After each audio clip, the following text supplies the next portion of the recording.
There's always an excuse to have pizza, which is now a global industry of 160 billion US dollars. The word pizza was first recorded in 997 AD from a Latin manuscript found in the Italian town of Lazzi, but it was in Naples that the modern pizza came to be. Believe it or not, the Neapolitan pizza is now on UNESCO's Intangible Cultural Heritage list.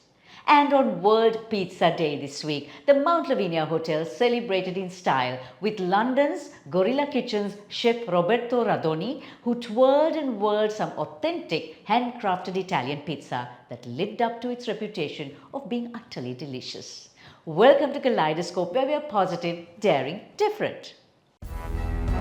Ahead on the show, a 17-year-old burning the Formula circuit. Apparel Exports gets a new chair, and UK's big flavours from a little island. Did you know that Kaleidoscope is on YouTube, Facebook, Instagram and LinkedIn? So don't forget to subscribe, follow and like us for more. To our brilliant partners on the show, Srilanka Live, CDB and The Daily Morning, thank you for your continued support. She wins with CDB Wings, exclusive financial solutions for women.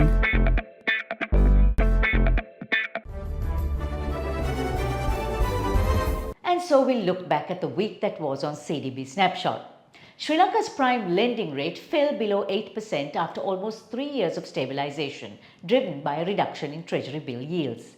The BOI invests 763 million rupees in the Horana export processing zone. Sri Lanka's tourism achieves a new milestone as it surpasses 300,000 tourist arrivals in 2025 already. Sigiriya Sri Lanka is Booking.com's most welcoming city in the world for 2025. India is crowned the country with the most sugar daddies in Asia. Sri Lanka is in 9th place. A man in France is fined $200 for using his phone on speaker while in a train station.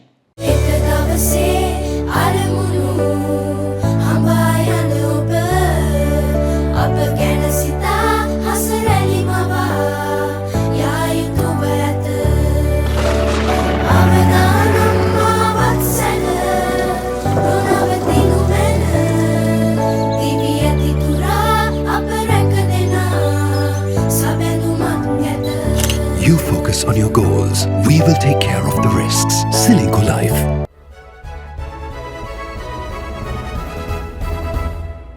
Welcome to Srilanka Life News Capsule.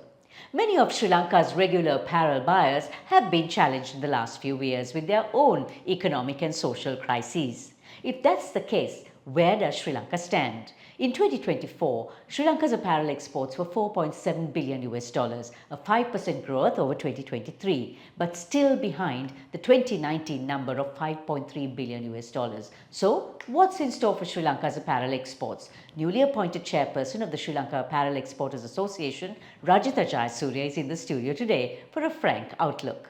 What are you foreseeing for Sri Lanka's apparel exporters, good and bad? It's going to be a tough year ahead for sure. We've had 4 to 5 tough years post-COVID. We've never really come to the 2019 levels in terms of the exports that we sort of experienced in 2019. Post-COVID, we had financial issues globally and locally, which impacted export industry significantly because of the fluctuating rupee and the currency issues that we faced. And going ahead, 2025, I feel, is going to be a defining year for the apparel industry. There's a new regime in new administration in the US, and much talked about administration in the US, and US being our major apparel export destination.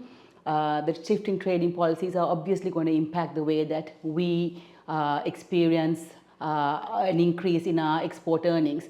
So that's going to be something that we'll have to watch out. President Trump just announced revised trade tariffs against China, Mexico and Canada. And that's going to clearly have a significant impact on the way that Sri Lanka behaves, because we are significantly exposed to China in terms of our raw material. But I think what we are going to have to do is differentiate ourselves and ensure that we upskill our workforce, bring in more technical and innovation skills into our manufacturing processes, bringing AI, making sure that we are positioning ourselves well to ensure that we have right FTAs with the right countries. And ensure that we continue to lobby for stronger currency and to get the government to really support us with labor reforms and other investment reforms really, because we need to see Sri Lanka actually having that ease of doing business come back in. Lots of challenges as far as I can see. But what does Sri Lanka have in place to optimize on to overcome some of these at least? Sri Lanka has had the unique advantage of being able to differentiate ourselves by being an ethical manufacturing hub. We are known for our initiatives and work around sustainability and governance and compliance. Customers value that about Sri Lanka because that's not been something that they've had to worry like in the other two destinations that I mentioned. They know they come to Sri Lanka. The Sri Lankan apparel industry is renowned for being ethical manufacturers. So that I feel is a distinct advantage for Sri Lanka. What are you seeing for exporters given the Trump administration's viewpoints? Sri Lanka needs to diversify its markets. We need to not be overexposed in the large markets that we are already sort of, exporting into, the US and the EU. We need to expand our footprint in the EU and the UK and other destinations in the APAC region. We need to look at the Middle East as possible destinations for apparel manufacturing and sourcing. And we need to try and negate this impact that we are constantly worrying about. As a country, we need to improve ourselves. We need to make sure that we are investing in the right technology, we are investing in our people, we are ensuring that the government is supporting the export industry with the right policies and reforms in labor and in other related areas of investment. And that's the only way that we are going to be able to compete with this constantly changing geopolitical situation. And so we now take a quick look at the markets this week. At the Colombo Stock Exchange, profit-taking and margin calls saw the all share price index dipping sharply while turnover levels also dropped significantly.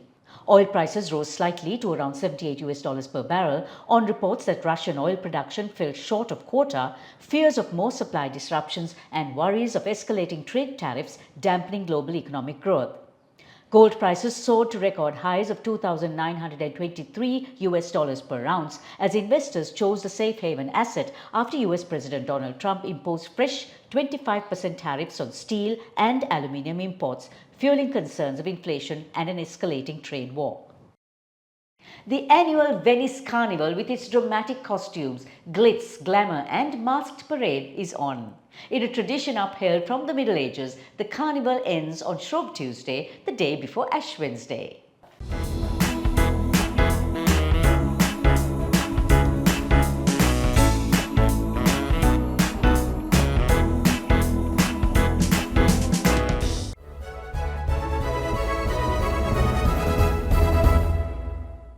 He is 17 years old, a karting and racing prodigy, and the first Sri Lankan to score a Formula Open victory, a major single-seater event in the racing world.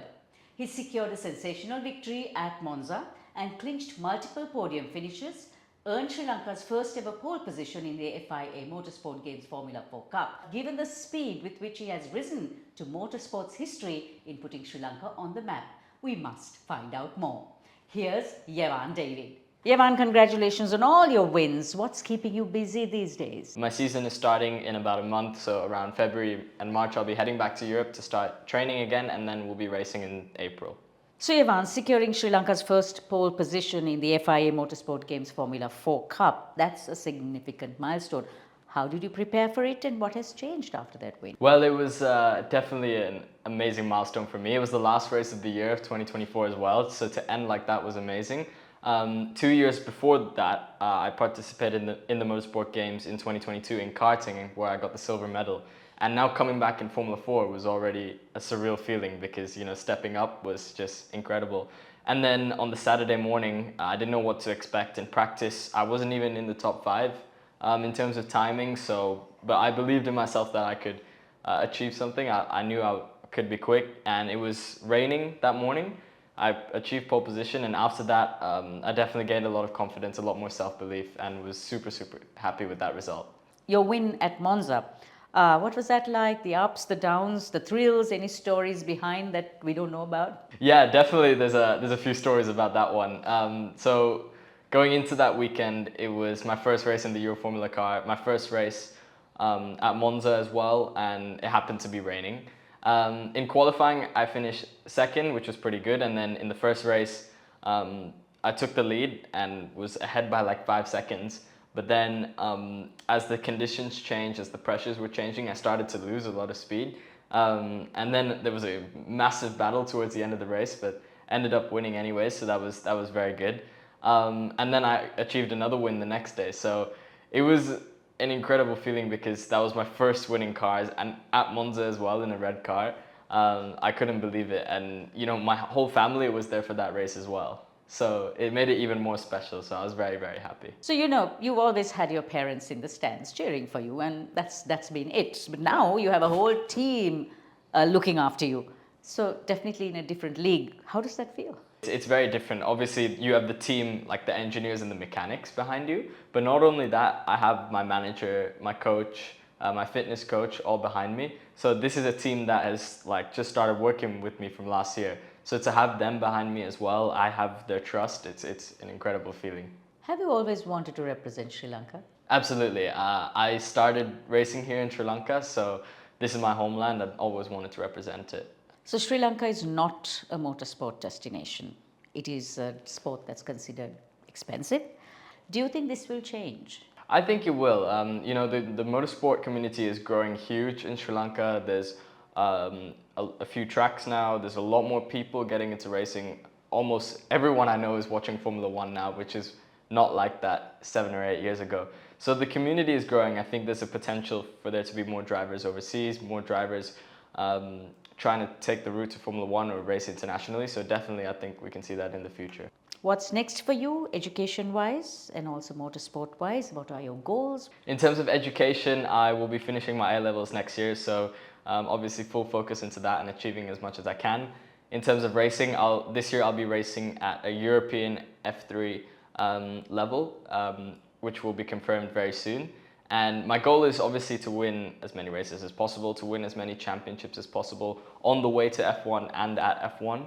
But that's the result of the process. So my main goal is to fully focus on the process, nailing qualifying, nailing laps, because that's what creates the result. And that's my main goal. Have you set yourself a timeline to get into F1? So the projected timeline, it's looking like F3 obviously next year, and then usually it should be F2 the year after, or 2 years of F2. So we're looking at F1 in possibly 2029 to 2030, so in 4 or 5 years. So I'm sure everyone's looking forward to it.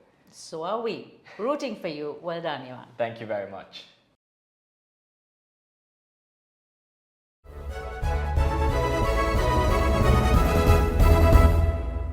Little Big Flavors is a business that began during COVID with a simple mission: to make connections and tell stories through food. Two school friends, Aliza Patel Ratnayaka and Prasadini Dharmasekara, who live in the UK, took that big flavour from our little island and launched Little Big Flavour Kits, putting curry spice kits into the hands of the UK consumer, who simply love it. It really becomes about our time being so precious. And people like me, we've grown up here, we have a lot of roots here, but we also want our families are there, and we want to be able to connect with people, and food is everything. I mean, in the Sri Lankan culture. Little Big Flavour Kits, which is a totally women-owned business, have now expanded their range from curry spice kits to rotis and sambal kits with packaging that's 100% biodegradable, and promoting the cultural heritage of Sri Lanka by sourcing from agricultural communities across this country. It's about how good it is for you, not just for your mental health and all the benefits that come from the food.